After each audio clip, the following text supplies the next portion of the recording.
Welcome to the Daily Boogie.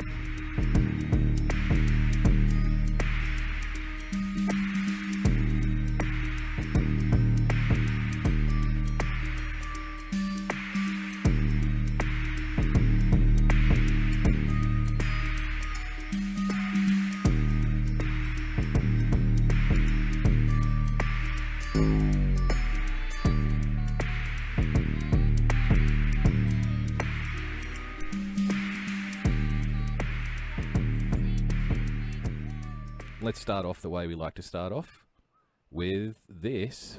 Now you face the Shredder.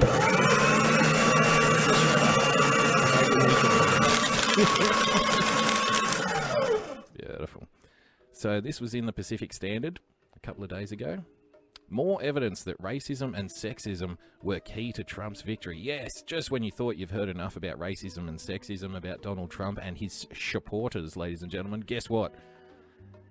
Guess again. No, you are all sexist and racist, and now we have scientific evidence. A new analysis finds attitudes about gender and race were far better predictors of support for Trump than personal economic woes. And there's the sexist, bigoted man himself giving a little round of applause with the Women for Trump signs. All of these women here holding up the Women for Trump signs. They were obviously sexually abused just before the rally, and they felt compelled. You'll remember Hillary Clinton told us as much. They felt compelled to go out there and support Donald Trump because their husbands told them to. That's the only reason that they would be there holding those signs. They feared another pussy grab. You can be sure of that. To the dismay of many, President Donald Trump has amped up his racist rhetoric of late, sending out angry, misleading tweets about Latin American immigrants. Tufts University scholar Daniel Dresner argues that this is his attempt to, quote, ensure that his loyal base supporters are sufficiently energized to come out and vote GOP in the midterms. Dresner doubts this will work, but a new scholarly analysis suggests Trump's instinct that racial prejudice drove him to victory is spot on. Yes, Trump's racial prejudice drove him to victory. The 2016 campaign witnessed a dramatic polarization in the vote choices of whites based on their level of education. Ah yes, those dumb white fuckers again. All those dumb white bastards voting for a racist prick. Thank God we've got a political scientist who's leading a research team to analyse this, to let you know how stupid and racist you really are, ladies and gentlemen. America.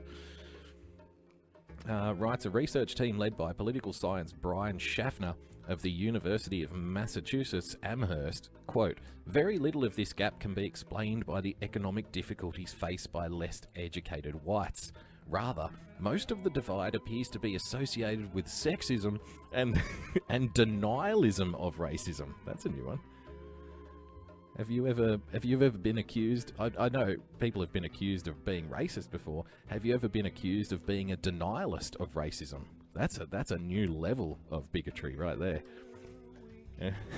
Like, being a racist is bad enough, but you don't want to be a denier of racists. Holy cow, you need re-education. In the journal Political Science Quarterly, Schaffner and his colleagues note that a significant split between the preference of highly educated and less educated white voters is a relatively new phenomenon.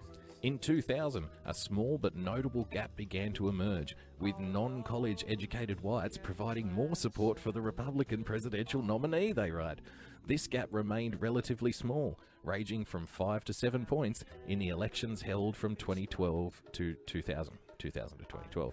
In 2016, however, the gap in the preferences between college-educated and non-college-educated whites widened considerably to 18 points. College-educated whites were more supportive of Hillary Clinton than they had been of Barack Obama in 2012. What does that say about college? That's my question.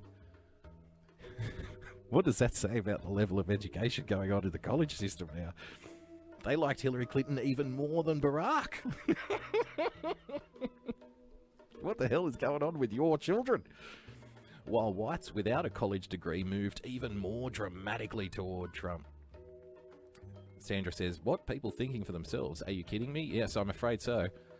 I'm afraid we must, you know, you bring up a good point there, Sandra. Maybe we should stop the non-college educated folks from thinking. Maybe that's a solution here. Because really, are they really thinking? No, they're pretending to think. They don't have a college degree in social studies or political science or gender studies or cultural studies. They don't have that. So, therefore, they must be stupid. I mean, what else can one surmise other than a lack of intelligence? And for that reason, then they should be banned from voting. I mean, only college graduates should be allowed to vote, number one, but we should stop them from thinking altogether. Well, as they would call it, going through the motions of thought, because they're not really thinking, because they haven't been educated and trained to view the world through the prism of social justice. And without that critical foundation, ladies and gentlemen, can they really be thinking? Of course not. Of course not. If they're not drooling on themselves and shitting their pants while they're trying to change the tire on their trailer, even though the trailer doesn't leave the trailer park, then really, I mean, they're not really living. I'm like a cat, don't tell me what to do. Real Reese Witherspoon, thanks for joining us. Why this has occurred has been debated ever since, with one side emphasising these voters' economic woes and the other focusing on their fears of a changing society. Yes, you're all afraid of society changing, and that's always a fun one for me, because not only is white privilege real, and white supremacy and racism and the power of whites to subdue all minorities, that's in effect right now, at the same time that society's changing away from that. So obviously these evil, oppressive white gangsters who are controlling things, you know, through racial hegemony and suppressing all those beneath them of a different skin tone, obviously they're very good at keeping hold of power, because it's also simultaneously slipping through their fingers. Isn't that funny? Isn't that just deliciously ironic? The white supremacy is so real and has to be stopped because the country is changing away from it. Just naturally, of course. Just naturally. Just one of those things. Can't explain it. White privilege is real, but they're not doing a real good job of hanging on to their privilege, apparently. Fears of a changing society, and try to determine which is more important. The researchers looked at data from 2 large nationally representative surveys administered online by YouGov, a pre-election poll of 2,000 American adults taken in late October 2016, and a survey of 2,830 who were interviewed just before and after the vote. Schaffner and his colleagues focused on their responses to 7 statements that reflect their attitudes about race and gender. Participants indicated their level of agreement or disagreement with each. They included, quote, women are too easily offended. Oh, if you answered you agree with women are too easily offended, obviously that means you're a horrible, horrible misogynist bigot. And the women around you would get very, very deeply offended very easily, I assume. Women seek to gain power by getting control over men. That was another one. White people in the US have certain advantages because of the colour of their skin, and, quote, racial problems in the US are rare, isolated situations. So if you think racial problems in the US are rare, isolated situations, you would, of course, be a racist. One can only determine. This is very scientific stuff here. Very scientific. More evidence. Yes, I'm sure. While the economic variables in our models were significantly associated with vote choice, those effects were dwarfed by the relationship between hostile sexism and denial of racism. What's hostile sexism? I think maybe hostile sexism is when you just add the word bitch on the end of it.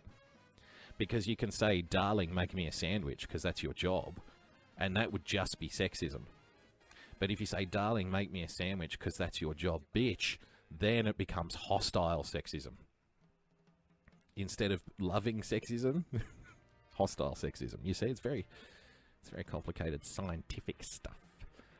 The denial of racism and voting for Trump, the researchers report. So yeah, that's the other thing too.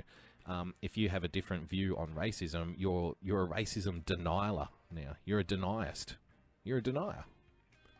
Just like the climate change deniers, just like the Holocaust deniers, you're now racism deniers. How dare you deny your racism, you white bastard? You should learn. Do better. The researchers report, quote, moving from one end of the sexism scale to the other was associated with more than a 30-point increase in support for Trump among the average likely voter.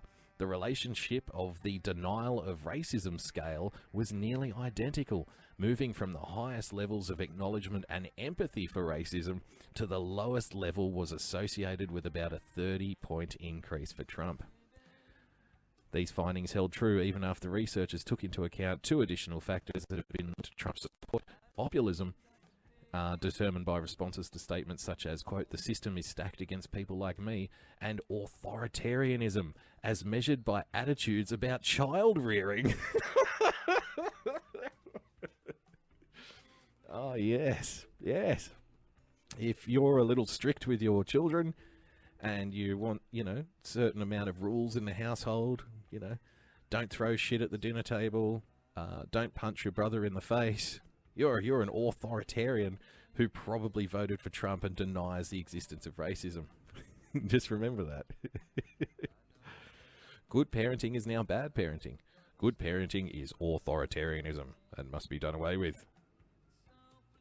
If we want to raise our kids so they grow up kicking in Starbucks windows, ideally, that's what we want, and burning down colleges where Milo Yiannopoulos comes to speak. If we can get the kids engaged in that kind of behaviour, then we would have a very anti-authoritarian society, a utopia, more or less, where everybody lives in harmony as long as white privilege, i.e. white people, are destroyed and eliminated first. Have to get rid of the whites.